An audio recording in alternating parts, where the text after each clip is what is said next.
Hello everyone, welcome back to Arora classes. ये हमारी percentage की 5th क्लास है। बाकी की 4 क्लासेज आपको प्लेलिस्ट में मिल जाएंगी, तो जाके आप देख लेना उसे।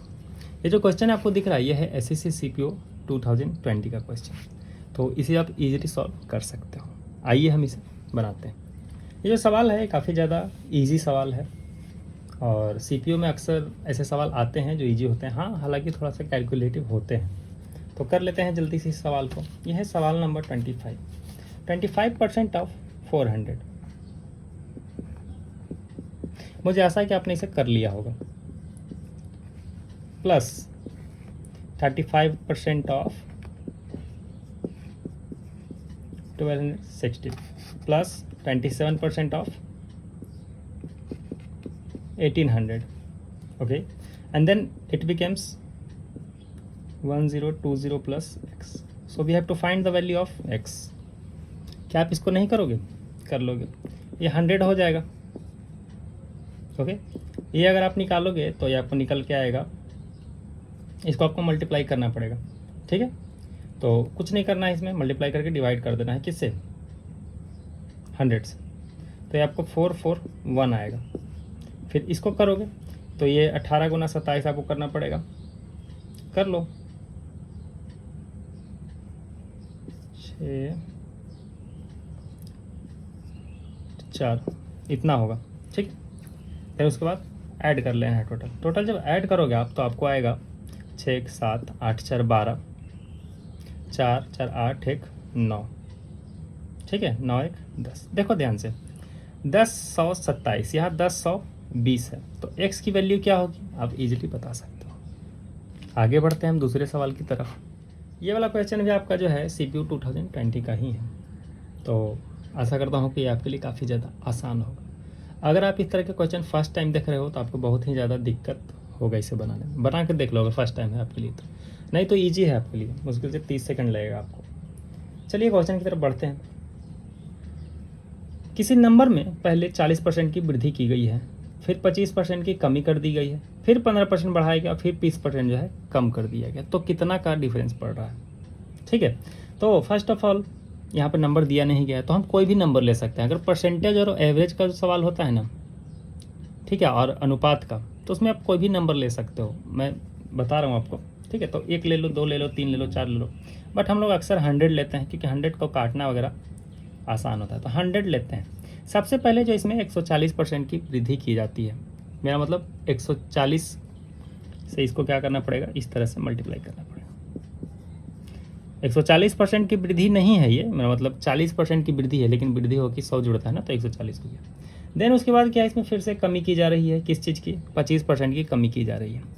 तो मल्टीप्लाई करते जाना है आपको। सक्सेसिव मेथड बोलते हैं इसको। क्या बोलते हैं? Successive method.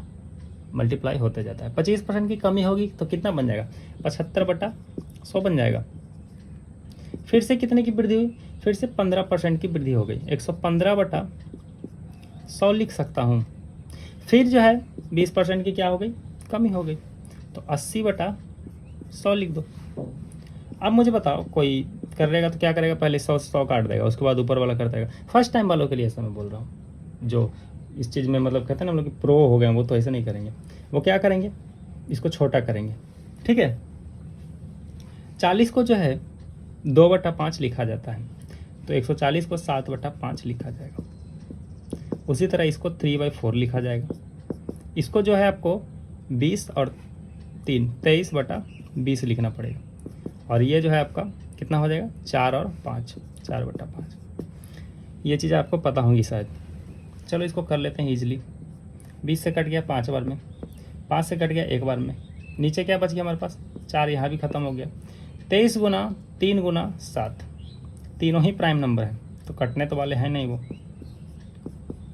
बटा 5 आ गया। इसको मल्टीप्लाई कर लो ईजिली आप। इसको 2 से मल्टीप्लाई कर दो नीचे, ताकि नीचे 10 बन जाए। तो जब नीचे करोगे तो ऊपर भी करना पड़ेगा। देखो ध्यान से अब क्या बना।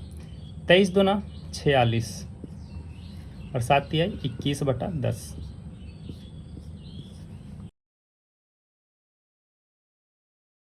यानी कि देखो नंबर जो हमारा पहले 100 था, अब 96.6 हो गया। यानी कि जाहिर सी बात है डिक्रीजमेंट हुआ इसका। तो आंसर क्या होगा?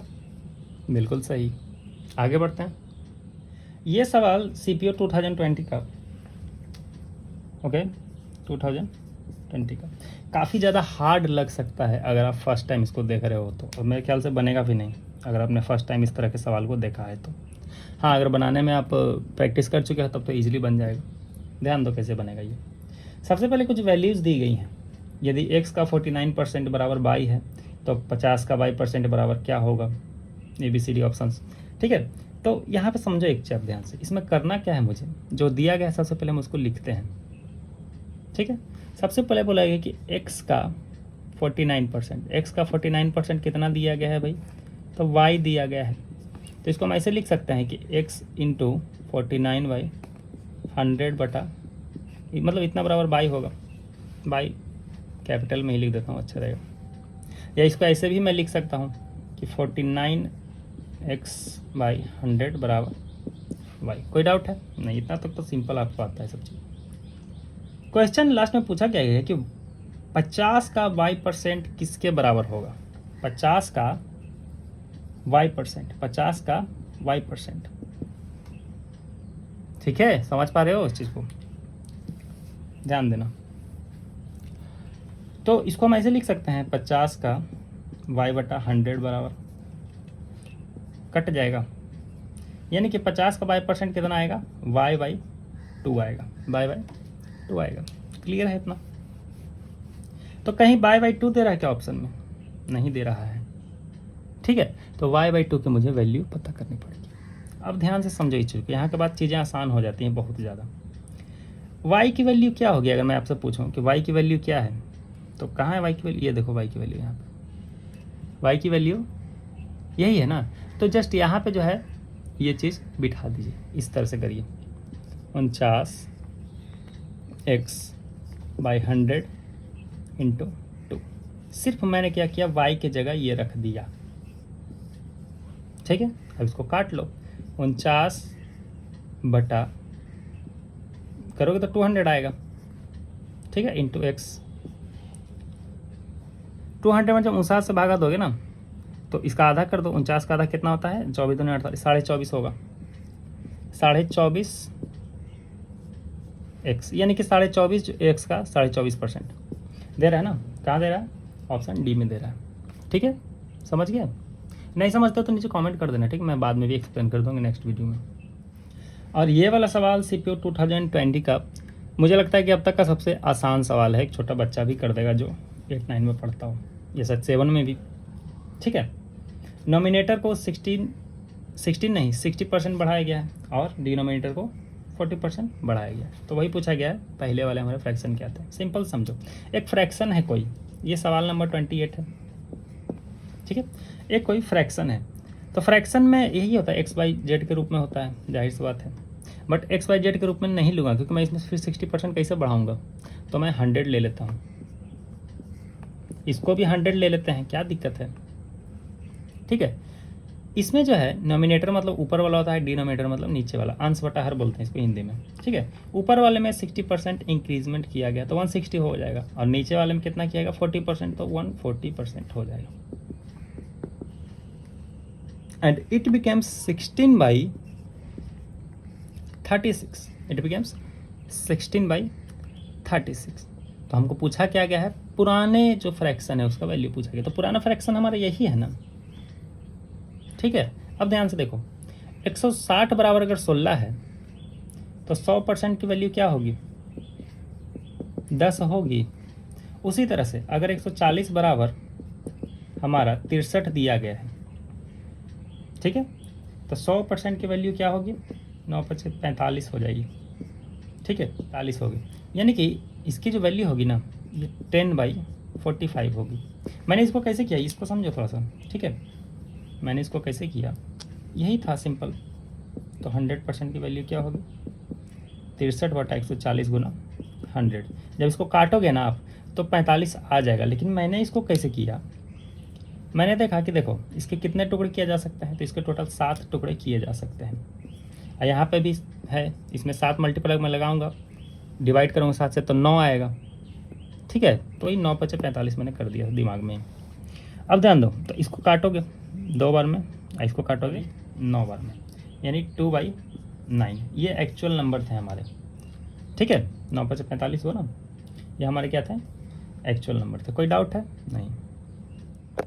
और ये वाला सवाल जो है CHSL 2020 का सवाल है और काफ़ी ज़्यादा अच्छा सवाल है, ठीक है। और इस तरह के सवाल जो है ईजी होते हैं लेकिन बार बार रिपीट होते हैं, कहीं ना कहीं आ ही जाएंगे एक बार, तो समझ लेना है, कुछ नहीं करना है। एक मुझे रेक्टेंगल लेना है, ठीक है, ये आप कर लोगे मुझे पता है। एक रेक्टेंगल लेना है, कहा गया है कि इसमें इसकी लंबाई में 12% की बढ़ोतरी की जाती है, इंक्रीजमेंट किया जाता है, और इसकी चौड़ाई जो है उसमें 8% की क्या कर दी जाती है, डिक्रीजमेंट की जाती है, माइनस की जा रही है। तो ये 100, अब मैं मानता हूँ अगर 100% था तो 12% ऐड करने के बाद 100 एंड इतना हो जाएगा ना, 112%। एंड ये जो है 8% क्योंकि घट गया है, तो पहले 100% रहा होगा तो अब 92% हो गया होगा। तो इस अनुसार पूछा क्या गया है इसमें कि क्षेत्रफल पर पड़ने वाला शुद्ध प्रभाव ज्ञात करें। क्षेत्रफल हम लोग मल्टीप्लिकेशन करते हैं साइड में। अगर इसका लंबाई चौड़ाई दोनों 100 होता, ये भी 100 होता ही, तो ये होता कितना, इस तरह से इसका आ जाता 10000, ये आ जाता। फिर आपके मन में चलेगा कि सर अगर लंबाई और चौड़ाई सेम है तो फिर आयत थोड़े हुआ, ये तो वर्ग बन गया, लेकिन ऐसा नहीं है, ठीक है। आयत की परिभाषा ये है कि आमने सामने की भुजा बराबर होनी चाहिए, तो वर्ग में भी तो आमने सामने की भुजा बराबर होती है ना। तो हर वर्ग एक आयत है, लेकिन हर आयत एक वर्ग नहीं है। ये सब छोटा छोटा चीज़ याद रखना, ठीक है, ज्योमेट्री में पढ़ेंगे हम लोग। इतना होता, लेकिन अभी बढ़ जाने के बाद क्या हो गया, 112 × 92 हो गया। अब कुछ बच्चे इसका भी ट्रिक खोजेंगे कि इसको कैसे गुना किया जाए। अरे भाई करो गुना, 2 दूना 4, 11 दूनी 22, 9 दूनी 18, बचा 1, 11 99 और, ठीक है, आपको दिख रहा है ना, 4 8 4 8 2 10, 2 1 3 0 1। देखो ध्यान से कितना बढ़ा, इतना से इतना हो गया, माइनस करोगे तो 304 आएगा, यानी 3.04 का इंक्रीजमेंट हुआ है। कोई दिक्कत है? नहीं दिक्कत। ये वाला भी वही CHSL 220 का है, मतलब 2020 का है। और ये सवाल थोड़ा सा अजीब लग सकता है आपको सुनने में, लैंग्वेज समझोगे तो सवाल बनेगा, नहीं समझोगे नहीं बनेगा, ठीक है। एक संस्थान है, स्कूल हो सकता है मे बी, या हो सके कोचिंग हो सकता है, what ever it can be ना। यहाँ पे 100 बच्चे हैं जो कि लड़के और लड़कियों को मिला के हैं। मैं मान लेता हूँ कि लड़के जो हैं यहाँ पे x हैं और लड़कियाँ जाहिर सी बात है 100 - x हो जाएंगी, 100 - x, B for boys, G for girls. अब लैंग्वेज देखो किस तरह से इसमें घुमाया गया है चीज़ों। कहा गया ना कि लड़के उतने ही हैं, ठीक से पढ़ो उसको, ठीक है। लड़के जो हैं, यदि छात्रों की संख्या x है, छात्र यानी कि बॉयज़, तो छात्राओं की संख्या कुल संख्या का x% होती है। छात्राओं की संख्या कुल संख्या का x% होती है। समझ रहे हो क्वेश्चन को? इसका आंसर आपको ऑप्शन में ही मिल जाएगा, ऑप्शन से निकाल लोगे इजीली। देखो ध्यान से समझो इस चीज़ को। अगर बॉयज़ जो है ना, अगर बॉयज़ बोला गया है कि जितने बॉयज़ हैं उतनी ही लड़कियां हैं इसके रेशियो में, ठीक है, समझ रहे हो, जितने बॉयज़ हैं उतनी ही लड़कियां हैं इसके रेशियो में। कि मान लो अगर 10% बॉयज़ हैं ना, या कहूँ मैं कि 10 बॉयज़ हैं ना, तो लड़कियां कितनी होगी, 100 का 10%, यानी कि 10, तो 10 10 20 ही हुआ, ये नहीं हो सकता। तो ऑप्शन है, देखो 50 जो है ना, 50, अगर 50 लड़के यहाँ पे हैं तो 100 का 50% 50 ही होता है, 50 लड़कियाँ होंगी यहाँ पे। समझे इस चीज़ को? बन गया इजली। बस लैंग्वेज समझना था, इसमें ऑप्शन से ही बना लेना था इसको। इसको बनाने का अलग तरीके हैं, लेकिन जब बन ही गया तो फिर उतना क्या करना, दिमाग लगाना, ठीक है। आगे बढ़ते हैं। फिर से CHSL 2020 का क्वेश्चन आ गया आपके पास ना। ये कह क्या रहा है कि 2 नंबर्स हैं, एक नंबर जो है 25% एक्स्ट्रा है दिए गए नंबर से, और एक नंबर जो है 60% एक्स्ट्रा है, ठीक है। तो दोनों नंबर का रेशियो क्या है, सिंपल सा है। मान लेता हूँ कि मैं नंबर 100 है, देखो कितना ईजी सवाल है। मान लिया मैंने कि नंबर 100 है, एक नंबर A, दूसरा नंबर B। एक नंबर जो है इससे 25% एक्स्ट्रा है, यानी कि 125 है, और B जो है कितना है, ये 160 है। अब दोनों का रेशियो निकालते रहो बैठ के, ये करो बटा 160, आंसर आपको आ जाएगा, खुद कर लो, ठीक है। चलिए, तो ये थे हमारे आज के इम्पोर्टेंट सवाल। आगे के लिए आप ये वाला और ये वाला दोनों बना लोगे। अच्छे से पढ़ लो वीडियो पॉज करके, और इसको बना के नीचे कमेंट करो मुझे इसके नंबर के साथ, ठीक है। चलिए आज के लिए बस इतना ही, चलता हूँ मैं, बाय, टेक केयर।